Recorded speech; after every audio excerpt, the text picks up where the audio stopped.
Assalamualaikum warahmatullahi wabarakatuh. Halo Sobat Misteri Sunyi Mencekam.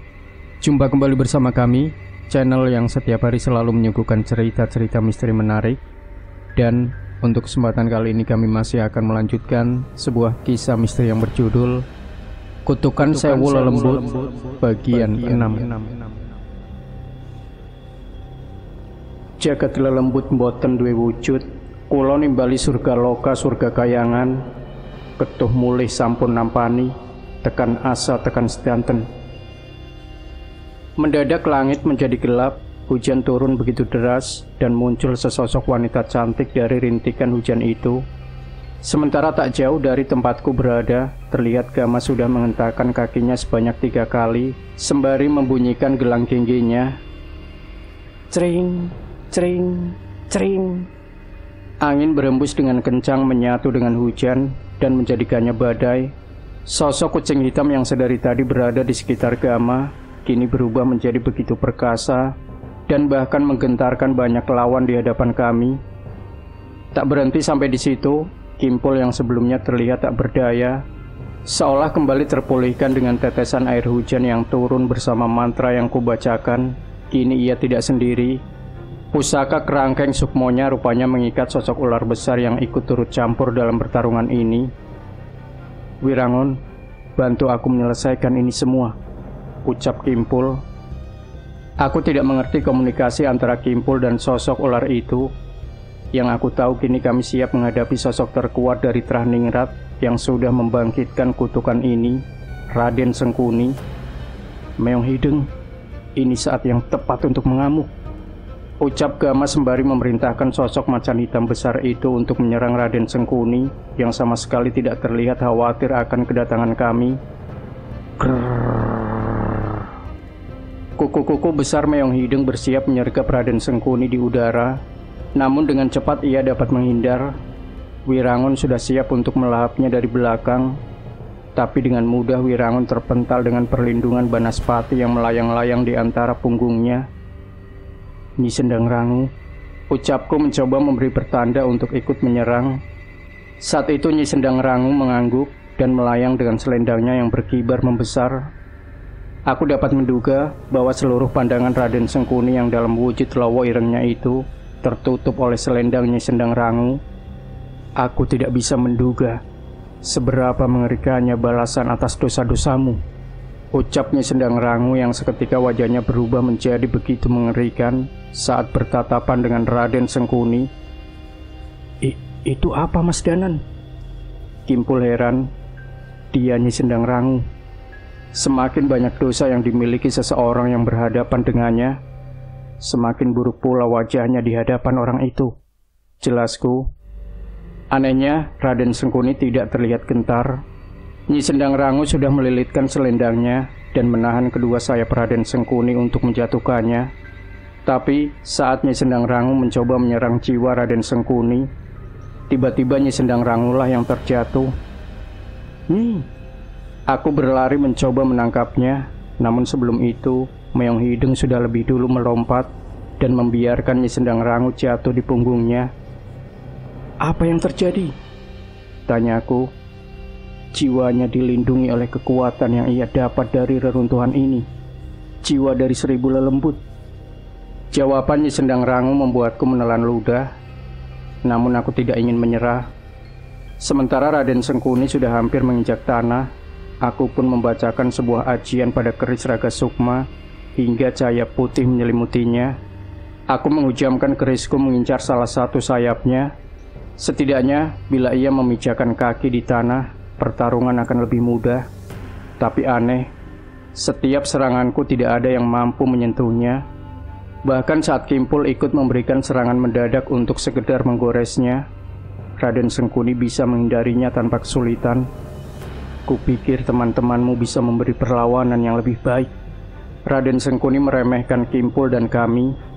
Ia pun melepaskan sebuah bola api dari punggungnya dan melayangkannya kepada kami begitu saja. Danan, minggir! Teriak Gama. Aku melompat mundur bersama Kimpul, namun bola api itu mengejar kami dengan beringas. Jelas bola api itu begitu berbahaya. Itu adalah bola api yang sudah menghanguskan alas Rawa Sukmo. Seandainya menyentuh kami sedikit saja, mungkin akan menjadi abu dalam sekejap. Aku pun mencoba kemungkinan dengan mengadu bola api itu dengan melemparkan cahaya putih dari kerisku. Sementara kami terus berlari, dan seketika bola api itu meledak saat seranganku mengenainya. Sayangnya kobaran api begitu besar tercipta dari ledakan itu. Cari tempat aman, perintah Nyi Sendang Rangu yang bergegas membentuk tirai hujan untuk mengurung api dari ledakan itu. Kami selamat, tapi Raden Sengkuni sudah bersiap mengirimkan serangannya lagi. Beruntung Gama sudah lebih dulu memerintahkan Meong Hideng untuk menyerang Raden Sengkuni, sehingga kami memiliki waktu untuk mempersiapkan serangan. Aku melihat Kimpul seolah berkomunikasi dengan Wirangon, seolah mempersiapkan sesuatu. Sementara itu aku membacakan ajian pada kepalan tanganku dan melemparkan pukulan jarak jauh untuk menyerang Raden Sengkuni. Ajian lebur saketi. Kali itu seranganku telak mengenai tubuhnya dan membuatnya sedikit goyah. Ajian lebur saketi. Aku tahu dengan jelas bahwa ajian itu tak akan bisa melukaiku, apalagi membunuhku. Raden Sengkuni meremehkan seranganku. Tanganku mengepal geram. Selama ini, itu adalah ajian yang selalu mampu membuat pendekar manapun gentar. Seret. Di tengah kesombongannya, tiba-tiba segaris luka terukir di pipi Raden Sengkuni, seperti sebuah luka yang disebabkan oleh sebuah pisau. Aku pun tidak menyadari apa yang terjadi, tapi terlihat Kimpul sudah berpindah posisi dengan kerangkeng sukmonya sudah berhasil menggores pipi Raden Sengkuni. Apa yang kau lakukan, Raden lemah? Ucap Raden Sengkuni. Aku mulai mengerti kekuatanmu. Kau bukan makhluk yang tak terkalahkan, balas Kimpul. Mendengar ucapan itu, Raden Sengkuni semakin geram. Kekuatan hitam mengalir dari tubuhnya dan membuat berbagai makhluk yang sedang bertarung di tempat itu berkumpul ke arahnya. Menurutmu begitu? Raden Sengkuni menatap Kimpul bersama setiap makhluk yang mengepung kami. Bicaralah saat kau sudah bisa menghadapi mereka. Sosok kera hitam besar tiba-tiba menerjang ke dalam pertempuran kami. Kimpul bersiap memerintah Wirangon untuk menghadangnya. Namun tiba-tiba seseorang menendang makhluk itu. Cari lawan yang setimpal. Cahyo datang dengan kekuatan warna suram menyelimutinya. Keringat menetes dan napasnya terengah-engah. Sepertinya pertarungannya tidak mudah. Danan, kita tidak bisa begini terus, teriak Cahyo yang terus menghalau serangan-serangan dari mayat pendekar yang bangkit di sekitarnya. Keempat keris dirga sudah melayang-layang, bukan lagi untuk menghabisi setan-setan itu, melainkan hanya untuk menahan mereka. Mereka tidak bisa mati, teriak Dirga. Apa? Tidak bisa mati? Raden Sengkuni tersenyum ketika kami menyadari posisi kami saat ini. Tidak ada makhluk yang tidak bisa mati di bumi ini, Nan. Jangan panik, ucap Gama yang sepertinya juga sedang berusaha membaca situasi. Celup! Sebuah pisau melayang menembus kepala siluman Lowoireng yang diam-diam mencoba menyerang Gama. Jangan sentuh Gama, teriak Budi yang bergegas merobek sayap siluman itu. Jangan lengah, pasti dia punya kelemahan. Gama mengangguk kepada Budi, sementara aku melihat Nyi Sendang Rangu menghampiriku. Kita harus menghentikan kutukan ini dulu, agar setan-setan itu bisa mati. Baru setelahnya, kita urus Raden Sengkuni, ucap Nyi Sendang Rangu. Caranya? Dengarkan baik-baik. Nyi Sendang Rangu berhasil mendapatkan petunjuk. Kutukan Sewu Lelembut ini berpusat pada sebuah prasasti yang berada di dalam reruntuhan Astana Kiridanyang. Seandainya prasasti itu bisa dihancurkan, kutukan ini akan lenyap dan semua makhluk ini tidak akan bisa hidup lagi. Tapi Raden Sengkuni memiliki ilmu Pangaweruh. Ia bisa mengetahui rencana kita, ucap Kimpul. Benar ucapan Kimpul, Raden Sengkuni pasti tidak akan membiarkan kami melakukan hal itu. Biar aku saja, ucap Gama tiba-tiba. Sorban Kilang Samana sepertinya memiliki kemampuan untuk hal ini. Gama menceritakan bahwa ia telah mengetahui bahwa Sorban Kilang Samana adalah benda yang selalu digunakan leluhurnya itu untuk menghilangkan keberadaan diri agar tidak disadari oleh orang lain. Semua itu dengan tujuan agar setiap doa dan wirid yang ia lakukan bisa semakin khusyuk. "Kamu yakin, Gam?" tanyaku. Mungkin tidak bisa sesempurna itu untuk bersembunyi dari pengaruh Raden Sengkuni, tapi aku merasa ini harus dicoba. Balas Gama. Nyi Sendang Rangu mengangguk memahami situasinya. "Kita lakukan. Mungkin bila aku bertarung sendiri dengan Raden Sengkuni, aku bisa mengurangi kemungkinannya menggunakan pengaruhnya," ucap Kimpul. "Berarti sisanya tinggal pendekar-pendekar mayat hidup ini?" tanyaku. Buah. 4 orang pendekar terpental dengan pukulan seseorang yang muncul tiba-tiba di hadapan kami. "Mereka biar urusan kami. Akan kami tahan sampai prasasti itu dihancurkan," ucap Cahyo yang tiba-tiba muncul. Aku pun mengangguk setuju. Saat itu juga kami berpencar dan mempersiapkan rencana masing-masing. Ada sosok Wirangon, sang roh penjaga berwujud ular besar yang melindunginya.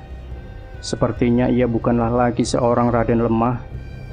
Satu persatu berbagai sosok muncul di pelataran reruntuhan Astana Kiridanyang.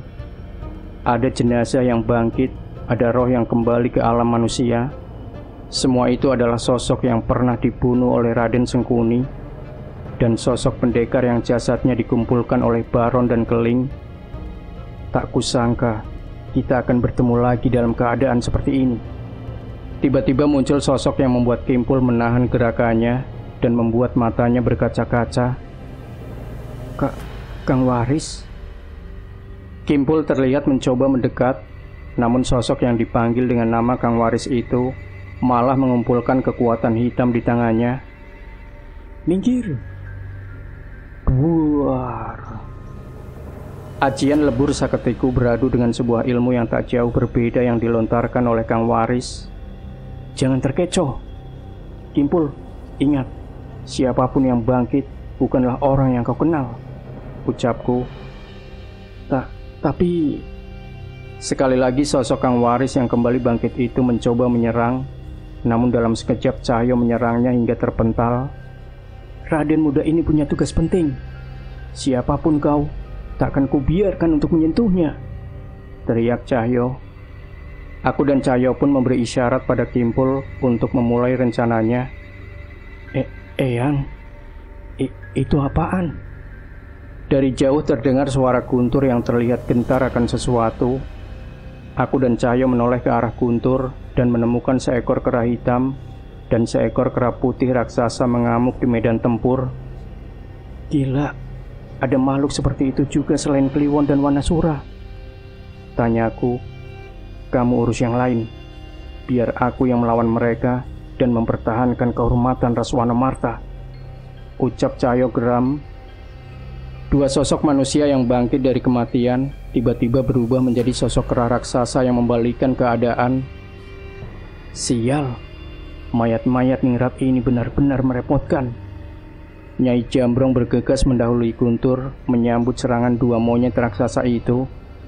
Dengan lincah ia menepis pukulan keras 2 makhluk raksasa itu tanpa menyentuhnya. Tangannya terselimuti kekuatan tipis yang ia manfaatkan sebaik mungkin. Sayangnya, saat ia berhasil mendekatkan diri ke sosok Ketek Ireng, pukulan yang bahkan sudah ia bacakan dengan ajian miliknya pun tak mampu membuat sosok kera raksasa itu terluka. "Hati-hati, Eyang!" Sementara Nyai Jambrong melancarkan serangan, sosok kera putih raksasa sudah mengincarnya dan ingin menepuknya seperti nyamuk. Namun Guntur mampu mengejarnya dan menyerang persendian monyet besar itu hingga pukulannya melesat dan menghantam sang Ketek Ireng hingga terjatuh. "Hehehe, bagus bocah," ucap Nyai Jambrong. Jelas Eyang, itu sudah rencanaku," balas Guntur sombong. "Tapi aku tahu itu hanyalah kebetulan."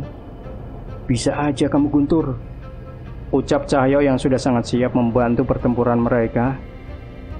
"Mas Cahyo?" Guntur semangat melihat panutannya itu kembali. Cahyo melakukan pemanasan dengan meregangkan tangannya sembari menatap tajam kedua kera raksasa itu. "Wanasura, Aku yakin kita tidak kalah dari mereka. Kera hitam perwujudan Raden Angkoro kembali berdiri, sementara kera putih perwujudan Raden Jogopati sudah bersiap mengamuk ke arah Nyai Jambrong. "Eyang, minggir!" teriak Cahyo. Eyang Jambrong yang menyadari kedatangan Cahyo tidak segera menyingkir. Ia malah melangkah santai, seolah tidak menghindari serangan kera putih itu. Tapi sekali lagi dengan sedikit gerakan pukulan tanpa perhitungan itu melesat begitu saja. Cahyo segera menyadari bahwa tujuan Nyai Jambrong adalah mengalihkan perhatian kedua kera itu dari kedatangan Cahyo. Ia pun dengan leluasa menghantamkan pukulan dengan kekuatan Wanasura tepat di dahi kera Raden Jogopati. Dan sebelum kera hitam Raden Angkoro berdiri, Cahyo sudah melemparkan sarungnya ke mata makhluk besar itu dan menendangnya hingga terjatuh lagi. Kedua kera besar itu terjatuh di tanah yang dipenuhi pendekar-pendekar dari masa lalu. Ternyata ada yang lebih parah dari monyetmu. Tawa Nyai Jambrong. Ternyata ada yang bangkit dari mati juga selain Nyai Jambrong. Untung bukan dari dalam guci, balas Cahyo. Guntur masih terkesima dengan pergerakan serangan mereka berdua. Tanpa ia sadari bahwa ilmu bela dirinya saat ini seharusnya sudah bisa mengimbangi Cahyo dan Nyai Jambrong di medan pertempuran ini. Sementara itu, pendekar-pendekar yang bangkit dari jasad yang dikumpulkan oleh Baron sudah bersiap menyerang Cahyo. Tapi sebelum itu terjadi, sebuah tombak melesat tepat di kepala salah satu pendekar itu. "Tahan saja kedua kera besar itu. Mereka biar urusan kami." Mbah Wijan dan Panci maju diikuti oleh anak buah dari padepokannya yang sudah siap dengan pusakanya masing-masing. "Hati-hati, mereka tidak bisa mati," teriakku. "Tenang mas, kami tidak hanya dilatih untuk menghadapi pendekar hidup saja," balas Panji yang kembali mengambil tombak lembu waroknya dan melaju ke tengah-tengah setan-setan itu. Setiap murid-murid Mbah Wijan dan Panji dibekali sebuah tambang hitam. Aku menyaksikan sendiri ketika murid Mbah Wijan dan Panji mengikatkan tambang itu pada jasad hidup itu. Seketika tambang itu terbakar dan menahan pergerakan sosok yang tidak bisa mati itu. Sayangnya, saat aku yakin mereka bisa menahan pasukan itu, tiba-tiba beberapa murid Mbah Wijan terjatuh dengan sendirinya. Ada sesuatu yang menyerang mereka secara diam-diam. "Berdiri, belum waktunya kalian tumbang." Sebuah cawan kuningan berdenting menggema semakin keras di medan pertempuran itu. Aku sangat yakin suara itu berasal dari Bliwaja. Suara itu menenangkan murid-murid Mbah Wijan dan memunculkan sosok yang rupanya sedari tadi menghisap darah murid-murid Mbah Wijan. Kuyang? Kenapa bisa ada kuyang di tanah Jawa ini? Benar, terlihat di hadapan mereka adalah sosok kepala wanita yang melayang-layang dan menghisap darah mereka tanpa mereka sadari. Rupanya Nyi Randasari juga dibangkitkan. Hati-hati, dia sudah memakan banyak bayi dan bisa dengan mudah menghisap darah manusia. Akan sangat mengerikan bila ia tidak bisa mati, ucap salah seorang teman Kimpul, Banu Rasmi. Aku mengetahui bahaya itu dan segera berlari untuk menghadapi Nyi Randasari itu. Tapi sekali lagi, ajian tapak sukmo Kang Waris menghalangiku dan hampir mendarat di tubuhku. Sial. Aku pun kembali beradu ilmu dengan Kang Waris yang dibantu dengan beberapa pendekar berbaju keraton. Ada beberapa dari mereka yang cukup merepotkan sebagian dari mereka mampu mengubah ranting bebatuan menjadi senjata yang terus menyerangku. "Nyi, apa tidak ada cara untuk menghentikan pergerakan mereka?" tanya aku pada Nyi Sendang Rangu. "Tidak, hanya ada dua cara. Hancurkan prasasti itu atau bunuh Raden Sengkuni," balasnya yang terlihat kerepotan membakar jasad itu dari dalam dengan kekuatannya satu persatu yang seketika menjadi sia-sia karena kebangkitan mereka lagi. Aku yakin pasti ada cara untuk mengendalikan gelombang serangan ini. "Nyi, bisa lindungi tubuhku sebentar? Jangan lama-lama." Aku duduk bersila dengan meletakkan keris raga sukma di hadapan dadaku. Di tengah pertempuran, aku tidak bisa melihat dengan jelas bagaimana alur dari pertarungan ini. Tepat saat rohku meninggalkan tubuh, Nyi Sendang Rangu mengambil posisiku untuk menghadapi Kang Waris dan pasukan yang bersamanya. Rohku melayang setinggi-tingginya melihat dari atas tentang bagaimana pertarungan ini terjadi. Mereka yang kembali dari kematian bukanlah orang yang sebenarnya. Dari belakang muncul sosok Rangda yang melayang menyusulku. Beli wajah.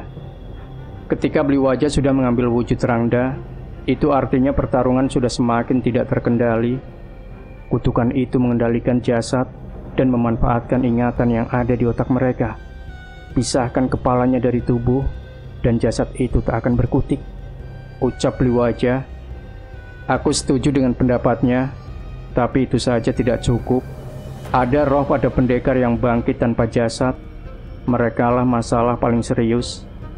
Satu lagi, Bli. Ucapku yang menyadari sesuatu. Ada sosok-sosok besar yang menjadi poros pertempuran ini.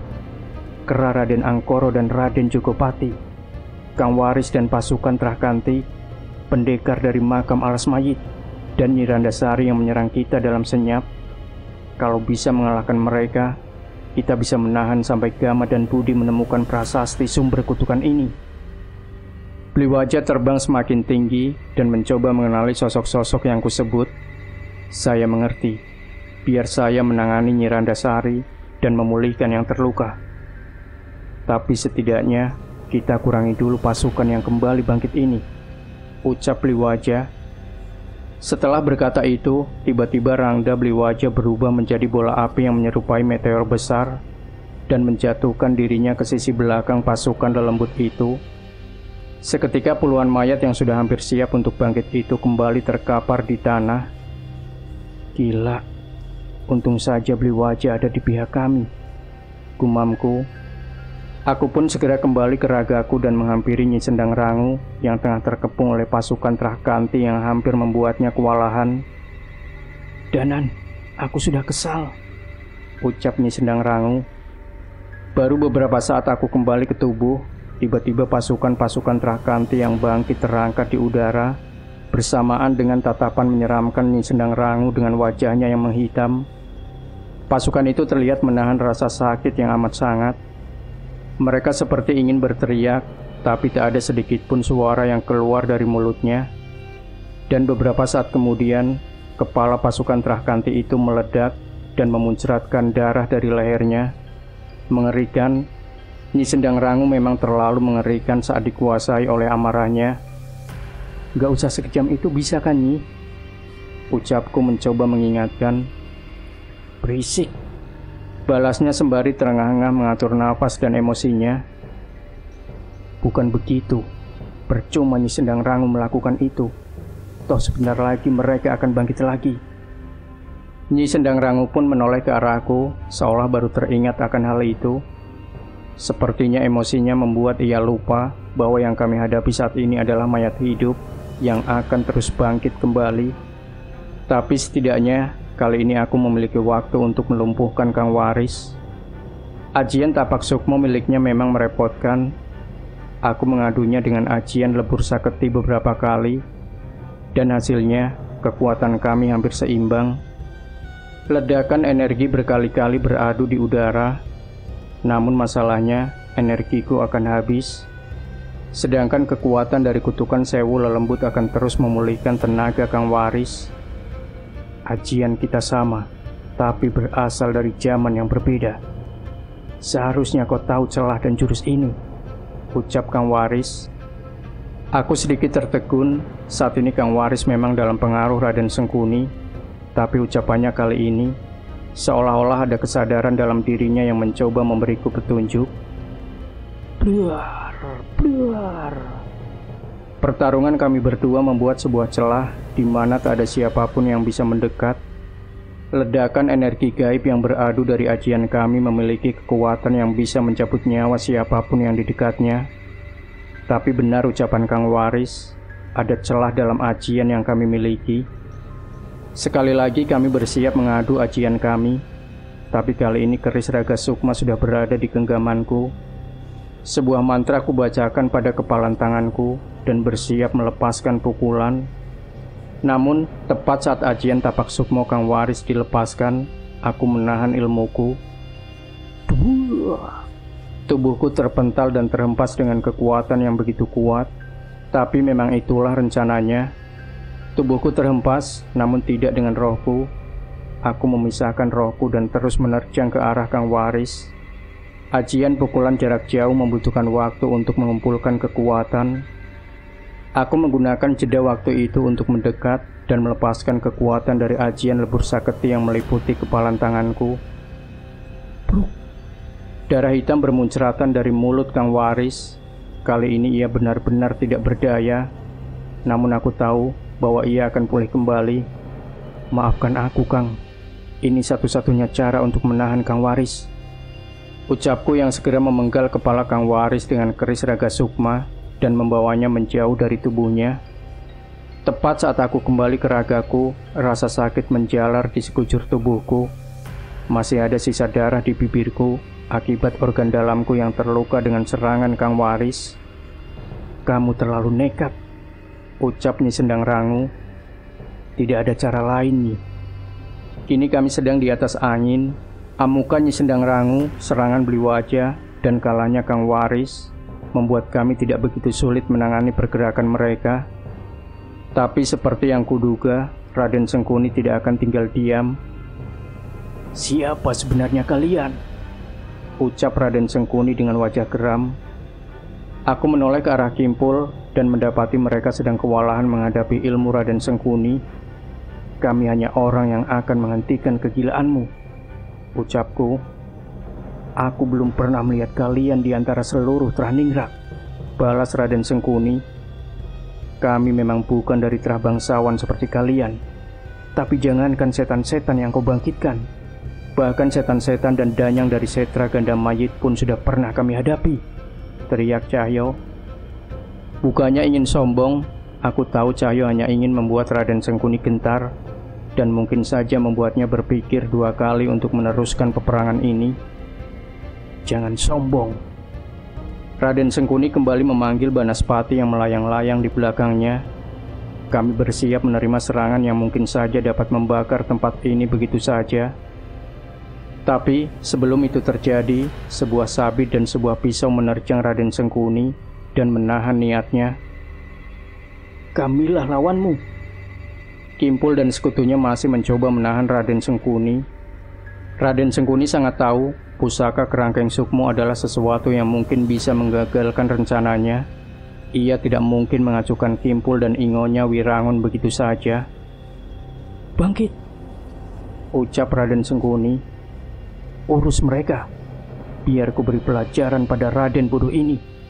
Bersama ucapan itu, tiba-tiba ada sebuah bayangan hitam yang membentuk seorang manusia. Anehnya, Raden Jogopati dan Raden Angkoro yang berwujud kera tiba-tiba menjauh dan mengaum seperti mengamuk. Hati-hati, dia bukan makhluk biasa. Wanasura merasa gelisah, peringat Cahyo. Sekali lagi muncul seorang pria tua yang bangkit dengan mengenakan pakaian khas keraton. Pria itu berbeda. Ia hidup jauh lebih lama dibanding pendekar yang lain. Raden Angkoro dan Raden Jogopati bergetar bersamaan kemunculan kera kecil berwarna putih dan kera kecil berwarna hitam di bahu orang itu.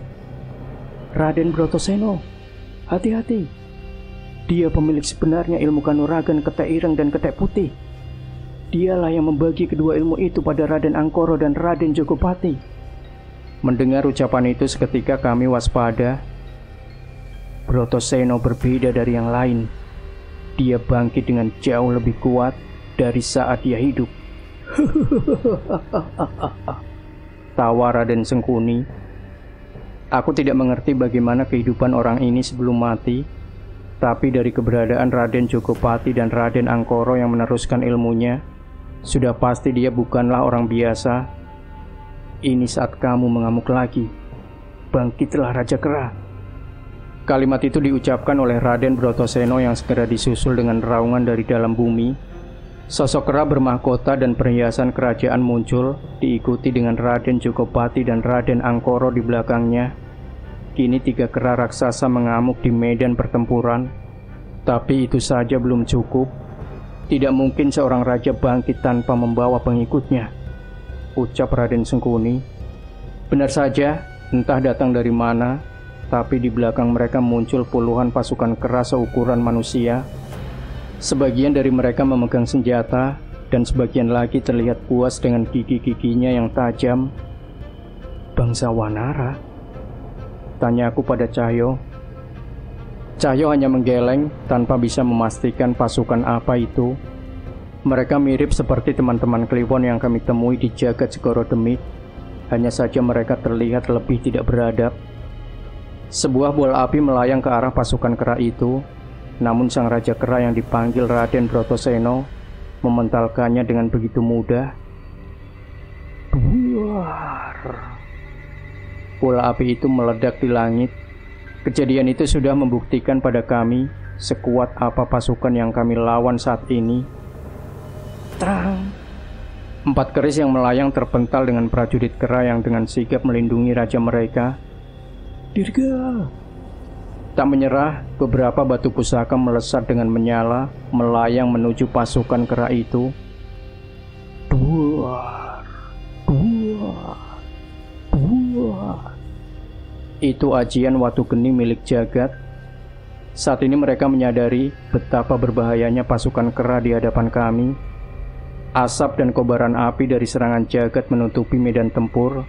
Tapi sial, ketiga kera raksasa itu dan pasukannya berjalan begitu saja melewati kobaran api itu, seolah tidak terpengaruh dengan serangan Jagat. "Apa memang bangsa Wanara sekuat itu?" tanya aku pada Cahyo. "Tidak, kutukan itu yang membuat mereka tidak mengindahkan dan tak gentar dengan rasa sakit," balas Cahyo yang terlihat cemas memikirkan apa yang harus kami lakukan melawan pasukan itu.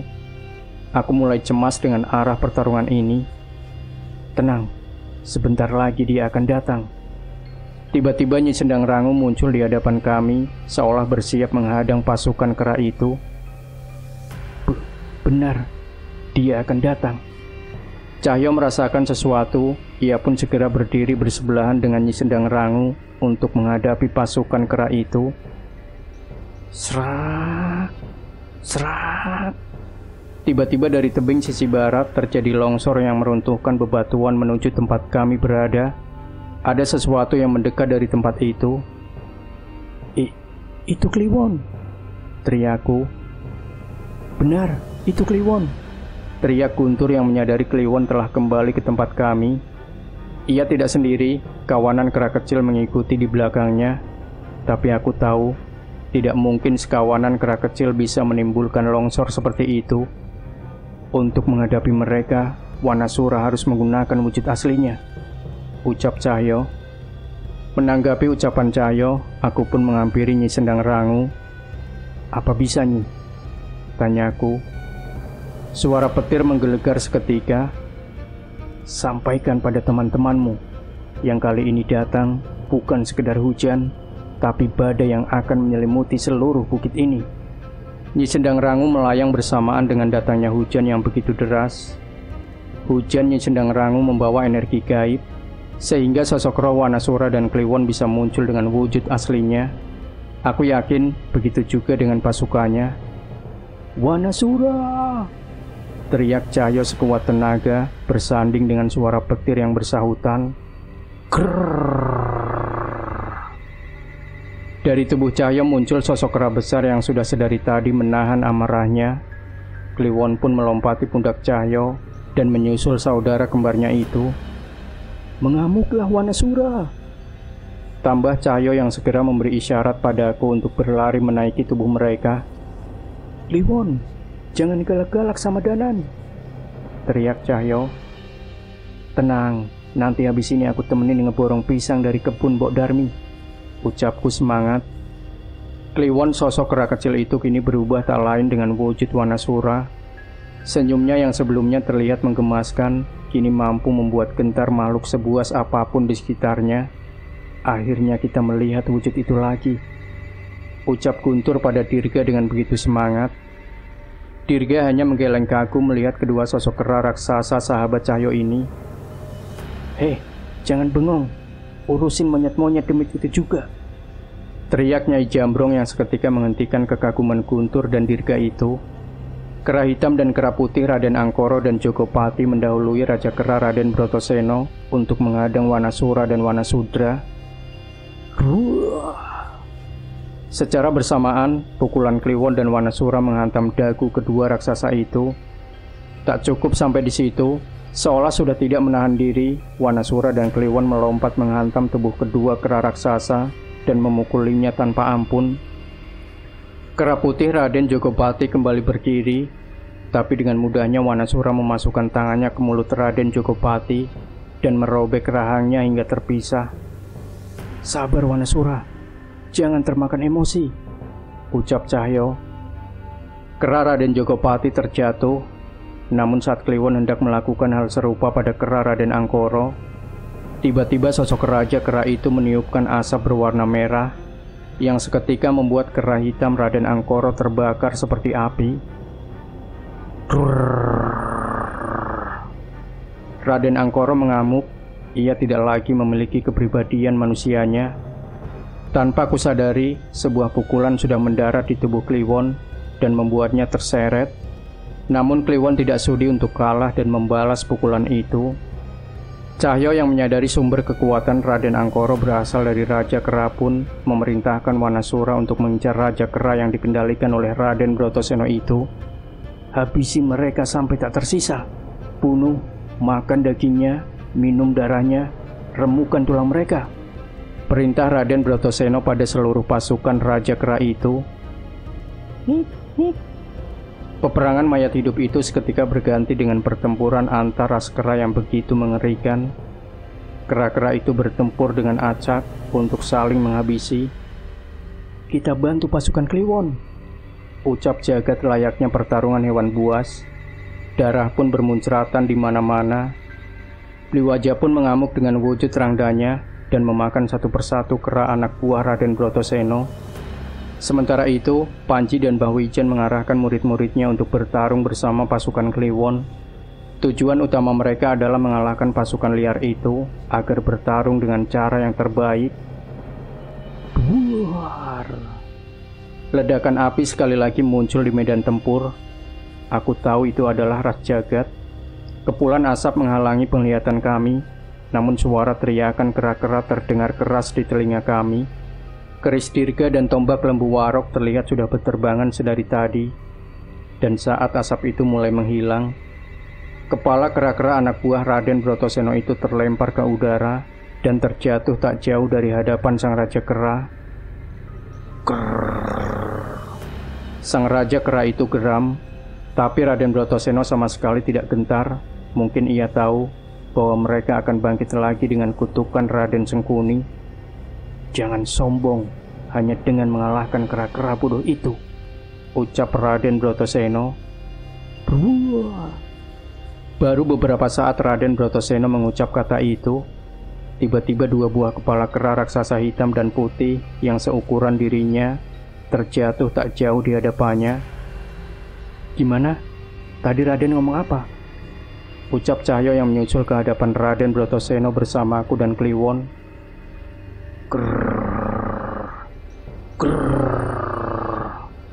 Raja Kera itu mengamuk. Wajah Raden Brotoseno berubah seketika. "Habisi mereka!" Raden Brotoseno yang mulai geram memerintahkan sang Raja Kera itu menyerang kami. Ia juga membacakan sebuah mantra bersama kedua kera di bahunya, yang seketika membuat Raja Kera itu mengeluarkan energi hitam yang mengerikan. "Hati-hati!" ucapku. Cahyo membacakan ajian penguat raga untuk Wanasura, sedangkan aku membacakan ajian lebur saketi, bukan untuk di kepalan tanganku, tapi untuk di kepalan tangan Kliwon. Raja Kera Brotoseno menghantam Wanasura dan memukulnya mundur, namun Kliwon melontarkan pukulan yang sudah diperkuat dengan ajianku. Aku tahu itu saja tidak cukup, tapi Cahyo dan Wanasura segera kembali dan menghantamkan kedua tangan Wanasura ke tubuh Raja Kera itu. Kuat, terlalu kuat. Tak satupun serangan Wanasura dan Wanasudra berhasil membuat Raja Kera itu kewalahan. Ia dengan mudah bisa membalas serangan kami dan membuat kami kewalahan. "Bakar mereka sampai ke tulang-tulangnya," perintah Raden Brotoseno. Seketika firasatku menjadi tidak enak. kekuatan besar mengalir dari dalam tubuh Raja Kera itu. Benar saja, belum sempat kami membalas serangannya, Raja Kera itu membuka mulutnya dan menyemburkan api hitam yang begitu besar dari mulutnya. "Minggir!" teriak Cahyo. Wanasura dan Kliwon bergegas menghindar, namun entah ada berapa pasukan Kliwon yang terbakar oleh api itu. Kliwon geram. "Tenangkan dirimu," ucapku sambil mengelus leher Kliwon. "Gila, aku belum pernah ngelihat serangan begitu," ucap Cahyo. Ia pun memerintahkan Wanasura untuk memutar mengincar sisi lemah Raja Kera Brotoseno itu dan membalas serangannya. "Sekarang Wanasura, semburan api!" teriak Cahyo. "Buah!" Wanasura pun berhenti dan menoleh pada temannya yang sedikit bodoh itu dengan wajah bingung. "Hehehe, siapa tahu kamu bisa juga," balas Cahyo dengan wajah pura-pura polosnya. Seandainya saja aku ada di dekat mereka, mungkin aku harus mengikhlaskan sandalku hilang sebelah untuk menimpuk Cahyo. "Ayo Kliwon, pasti ada cara untuk mengalahkan kera itu," ucapku. Kliwon pun menuruti petunjukku untuk mengincar sisi butanya. Sayangnya tidak seperti sebelumnya. Kali ini pukulan Kliwon tak lagi berdampak banyak pada Raja Kera yang sudah berselimut kekuatan hitam itu. Sebaliknya, gelagatnya seolah bersiap untuk menyemburkan api hitam lagi. "Cahyo, jangan sampai dia melakukan itu lagi," teriakku. Aku memikirkan sebuah siasat dan menjelaskan pada Cahyo melalui wujud sukmaku. Berisiko, tapi patut dicoba. Sekali lagi Cahyo menggunakan ajian penguat raga pada Wanasura, dan aku membacakan ajian lebur saketi pada Kliwon. Sebelum sempat memuntahkan api hitam dari mulutnya, Kliwon dan Wanasura sudah bersiap menghantamkan pukulan terkuat mereka ke tubuh Raja Kera Brotoseno. Serangan Raja Kera itu pun tertahan. Ia meraung sekeras-kerasnya, namun serangan kami belum selesai. Tanpa mereka sadari, Kliwon dan Wanasura sudah melempar kami ke atas Raja Kera itu dengan keris raga sukma yang sudah menyala-nyala dengan kilatan cahaya putih. "Sekarang Jul!" teriakku. Dari atas, Cahyo memberiku tumpuan dan melemparkanku sekuat tenaga. Dengan sebuah mantra, kilatan cahaya putih itu membesar, seolah memperlihatkan keris raga sukmaku memanjang. Cip! Keris raga sukma menancap tepat di ubun-ubun kera raksasa itu. Kilatan cahaya putih memendar dan melubangi kepala makhluk besar itu. Seketika kekuatan hitam yang menyelimuti makhluk itu menghilang. Wanasura dan Wanasudra menyadarinya. Mereka pun bergegas mendekat dan menarik kepala makhluk yang mengaku sebagai Raja Kera itu hingga terpisah dari kepalanya. Serat! Darah hitam bermuncratan menghujani medan tempur. Jelas saja Raden Brotoseno geram melihat apa yang terjadi.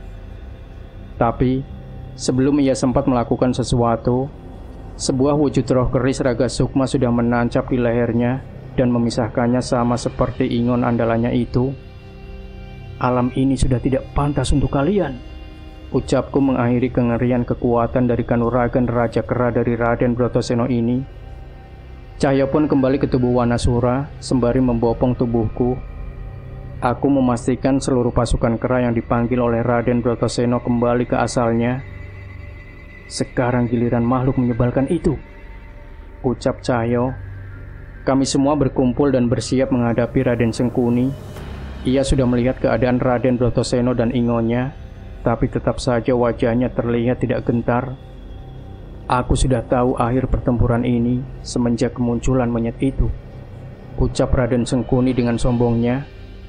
"Berarti kau juga tahu kalau akan kalah, kan?" balas Cahyo.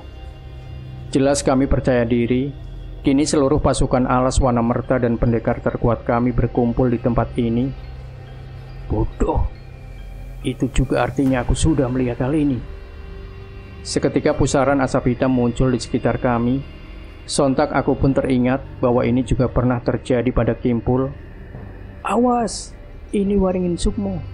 Ini Waringin Sukmo milik Keling." Aku mencoba memperingatkan mereka semua, namun aku terlambat.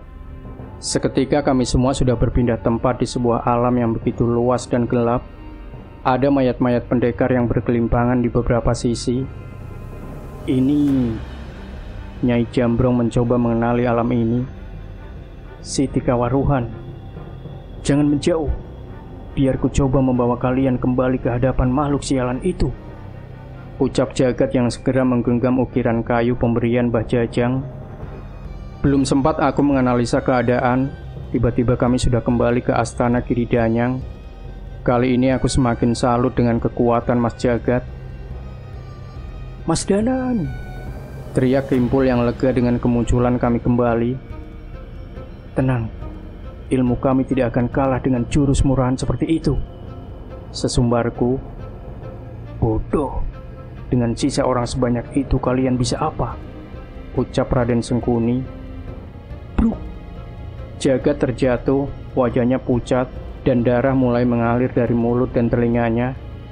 Mas! Teriak Dirga. Beli wajah dengan cekatan mengangkat tubuh Mas Jagat dan mengamankannya.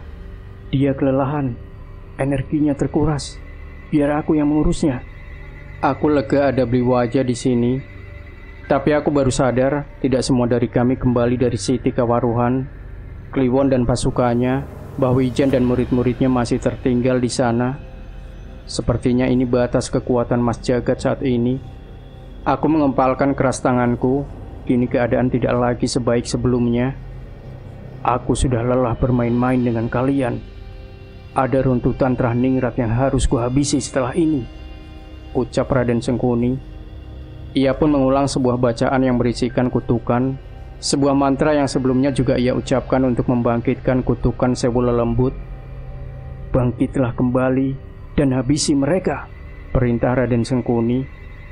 Aku menelan ludah, bersiap menghadapi lagi makhluk-makhluk yang sedari tadi telah kami kalahkan. Kali ini tanpa bantuan Kliwon dan teman kami yang tertinggal di Siti Kawaruhan. Apa kami bisa? Jangan cemas. Tiba-tiba terdengar suara Nyi Sendang Rangu bersama hujan yang mulai mereda. Aku menoleh ke arah Nyi Sendang Rangu yang tiba-tiba ada di sisiku dan ucapannya benar. Tidak ada satupun pasukan mayat hidup itu yang kembali bangkit. Raut wajah Raden Sengkuni berubah. Ia memanggil Pangaworonya mencari tahu apa yang terjadi. Tidak mungkin. Bagaimana mereka bisa bersembunyi dari Pangaweruhku? Manusia brengsek, umpatnya. Aku sedikit tersenyum dan menoleh ke arah Cahyo. Sepertinya Gama dan Budi berhasil. Mereka memang bisa diandalkan, teriak Cahyo lega. Sayangnya, kelegaan kami hanya berlangsung sementara. Seluruh banaspati yang berada di punggung Raden Sengkuni berputar dan berpencar ke seluruh penjuru Astana Giridanyang. Seharusnya aku hancurkan seluruh tempat ini dari awal. Bluar, bluar, bluar. Sama seperti hancurnya alas Rawa Sukmo, seketika kobaran api membakar berbagai sisi tempat ini. Beruntung, Nyi Sendang Rangu sudah bersiap dan memadamkan api yang mendekat ke arah kami. Tapi aku yakin ini tidak akan berlangsung lama. Cepat Gama! Terdengar suara Budi keluar dari reruntuhan. Raden Sengkuni mengamuk. Itu mereka. Gama dan Budi kembali. Tapi keadaan kali ini benar-benar mengkhawatirkan. Kobaran api kali ini jauh lebih besar dari yang melahap alas Rawa Sukmo. Aku benar-benar khawatir pada mereka. Bahkan dengan bantuan Nyi Sendang Rangu saja, kami masih sulit untuk bernafas dengan seluruh hawa panas ini. Bruk! Sebuah kepala terjatuh tak jauh dari tempat Raden Sengkuni berada.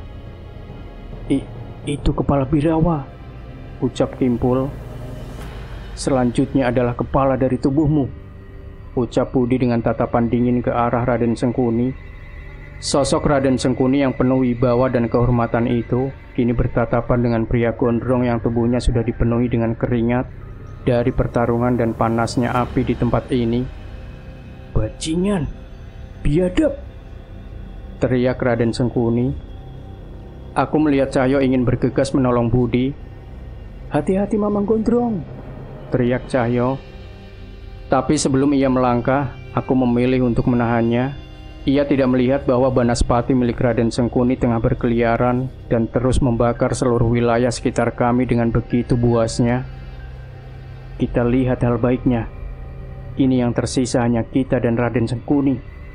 Ucapku yang mencoba melihat arah pertempuran ini.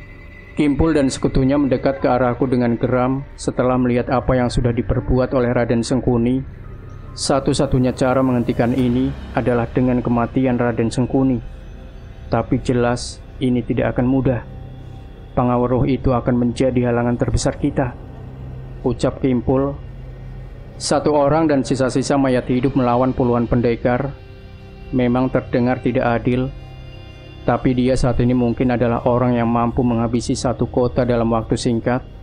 Mungkin ini saatnya aku menggunakan permata kedua dari keris Raga Sukma. Nah, Sobat Misteri Sunyi Mencekam, masih ada 2 part lagi yang tidak boleh Anda lewatkan dari kisah ini. Dan jangan lupa berikan komentar Anda, like, share video ini, subscribe channel Sunyi Mencekam. Kembali nantikan cerita-cerita misteri terbaru dari kami. Wassalamualaikum warahmatullahi wabarakatuh.